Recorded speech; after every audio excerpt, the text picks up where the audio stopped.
Hello everybody, this is your boy Bry. I'm over here at the shop, and what we're doing is we're cleaning up the garage a little bit, and we're getting ready to get things in motion and get some supplies ordered for the 86 Dodge Ram.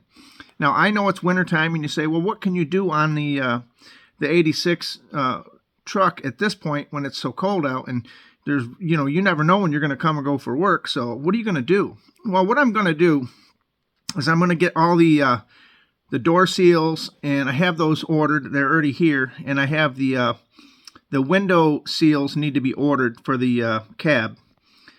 Everything else I pretty much have got ready to go. A lot of the parts for the chassis have been done. The fan for the motor and some different pulleys and different brackets for the suspension, I've already got them sanded in the sandblaster box last year, and what I need to do is actually put those in like an epoxy primer, or they already have a self etch on them, and so I could just go right straight to the urethane gloss black. But I gotta wait for better weather for that, people. But I did put the door on it, and I got some of it lined up, and I wanted to see how it would fit after all the body work on the door, and actually I'm very happy with it.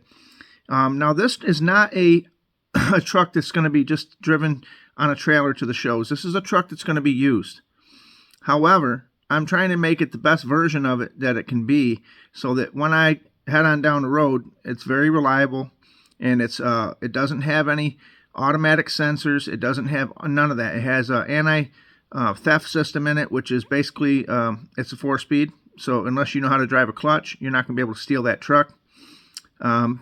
Besides that, it's basically all the old things that were on a vehicle. You have push-button cigarette lighter in there. Not that I'm going to be smoking any cigarettes, but it's got the AC port you could put in there. It's got all the features of an older truck, where it's got crank windows, and you say to yourself, well, that's nothing to brag about. Well, maybe for you, the modern person, you may say to yourself, I'm a modern man. I want electric windows, and I want electric automatic transmission, and I want this, that, and the third. Well, guess what? There's guys out here, we're floating around, that want the standard transmission. We want the basics, that we don't have to go in and if something goes wrong, we're working men, we're blue collar men, and we want to be able to pop the hood and fix it ourselves. We don't want to be going to a shop and getting bent over the fence post and having the long limousine dollar taken from our wallet, if you know what I mean. Now, I do have a friend of mine in Texas, and he has a newer, I want to say it's a 90s, maybe. It might be a late 90s or early 2000s Dodge Ram, and it's a dually.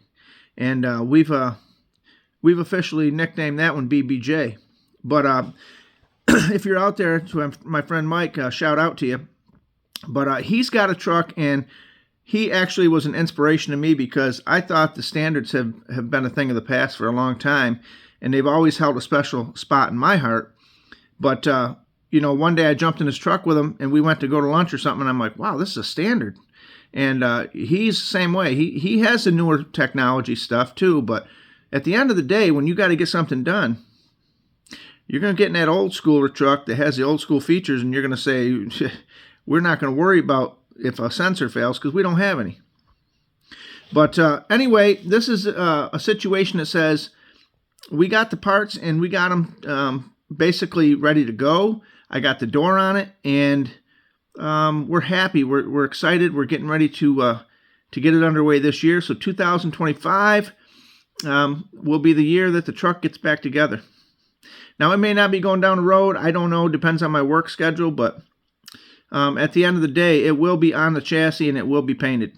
So I am going to do the paint myself. I've done all the body work. And not that there's much. There's nicks and dings and nothing major. There was a little patch panel I had to put in the driver's door. But, shout out to my friend Pete out in Moab, Utah, of Southwest Rod and Customs.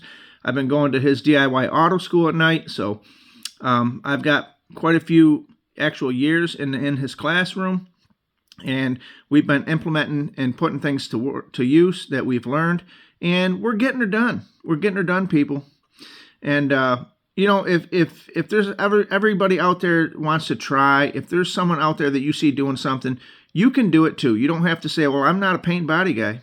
You can learn. You can, if you have a passion for it, or you just want to fix something that you have, you can do it. It doesn't have to be Barrett Jackson perfect. If you're happy with it, that's all that matters. But there's a guy online. I follow him on YouTube. It's called Bad Chad, and he does some questionable things, but it turns out good, and he's happy with the situation, and he gets her done. He was on a recent he was doing a tour of a car show, or a car rebuilding facility, and they make custom cars. They do $100,000 paint jobs, and he was talking to the guy, and the guy was telling him, if you're not doing it to this level, you're not doing it right. And one thing I have to agree with Bad Chad is, like, he told the guy, he said, hey, if I'm happy with it, that's right to me, and that really resonated with me, because some people try to hold you to their standard, and as if you have that kind of a budget, right, that the truck's only worth, say, $25,000, you're going to put a $100,000 paint job on it that someone could scratch. I mean, what are you doing, taking it to on a trailer somewhere and letting people look at it? I mean, that's great, but that's a car museum at that point. I'm going to drive mine. If I go to Walmart and someone dings the door, I'll fix it. I mean, but I'm still going to have straight pipes coming off the manifolds. It's going to go straight back to the 8-foot box. It's a single cab. It's going to be nice, and it's going to sound throaty, and it's going to have power all day long. It's got the big 360 engine in it. It's got the 4-speed with the granny gear. I mean, I've done the work, people. I've done the research. I've done the work, and I used to have one of these trucks, a couple of them. So I know what they're capable of doing. But at the end of the day, let's just take a look at it. I mean, really, let's take a look. Let me grab my light. Let me take my light. I keep it covered up with these, I got these sheets out of Goodwill, and it does keep the dust and stuff off it. But let me set this light over here. Let's roll this back so you can take a look and see what we're dealing with here.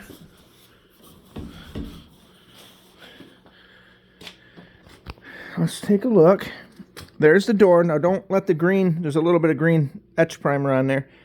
But take a look at those body lines. And that's really not fully adjusted yet. Oh, man, is Daddy happy. I cannot believe how nice this is turning out. This is actually better than factory. I have taken it down, and I've gotten the right primers on it. And even I took this, if you've watched my videos, I took this whole skin piece off and got it all up in here. This has all been really nice seam sealer, and that was one of the things from factory. They did a bad job on the seam sealer, and that's why the tops would eventually come up here and it would rust. Well, this was a California Survivor truck, so she was already in pretty good shape. But I mean, if you run your hand around that, and you're going to say to yourself, wow, that baby is clean. She's clean. Look at the drip rails. I've had all these drip rails off. I'm not even a body man per se, but I did it. I went to auto school, at DIY auto school, and I got her done, people. I got the knowledge, and I got her done. You can't take that from me now. Look it up under there. All that seam sealed real nice. And now back here you can see where I had stitched it, right, going around, because I had cut this off. I stitched it. Now I have to put another layer of seam sealer in there. I had to let this one actually dry up and shrink a little bit. But I'll go ahead and just scuff that up, and I'll go in with another little bit of seam sealer, and we'll get that baby right. But let's take a look inside. As you can see, I keep the dash and everything all clean. Now, the whole dash has been rebuilt. All the dash components have been rebuilt in this truck. Everything's rebuilt. The steering column got pulled out, or the entire column got sanded down and painted. And as you can see, she's pretty simple, people. She's pretty simple. We keep her covered up. And, I mean, take a look at the front. Let me get this light over here. Went through the whole thing, painted everything. That air box right there with the fan blower motor, that baby's all been gone through. And, that's the deal. We're ready to get her done, and we're ready to put her in paint. We got to get the other door on it. But I've got all the door seals. I need to get a brand new windshield, a brand new back glass, and I need the rubbers to go around there. Now, don't forget, these had the wing windows in them. Okay, so they have to go back in. But I took it right down to the shell before I did anything to it. I didn't want to ruin any of the glass or any of the components. And even around here, what I did was from factory, they had left these gaps open. I went through and put seam sealer in here and did it right so that, you know, it's never going to see snow. I can promise you that. It's never going to see snow. It's never going to see salt and stuff like that. I'm going to keep this truck nice just for hauling my trailer and stuff, and a cruiser in the summer. But yep, that's your boy Bry, and I'm out here and we're enjoying the situation that says we have an 86 Dodge Ram, people, and we're loving every bit of it. And we cannot wait for this summer to have this baby out. I'm taking all my vacation in July, and we're going to try to get her done right. Because if you're not getting her done right, you're not doing it. This is your boy Bry. I got to go.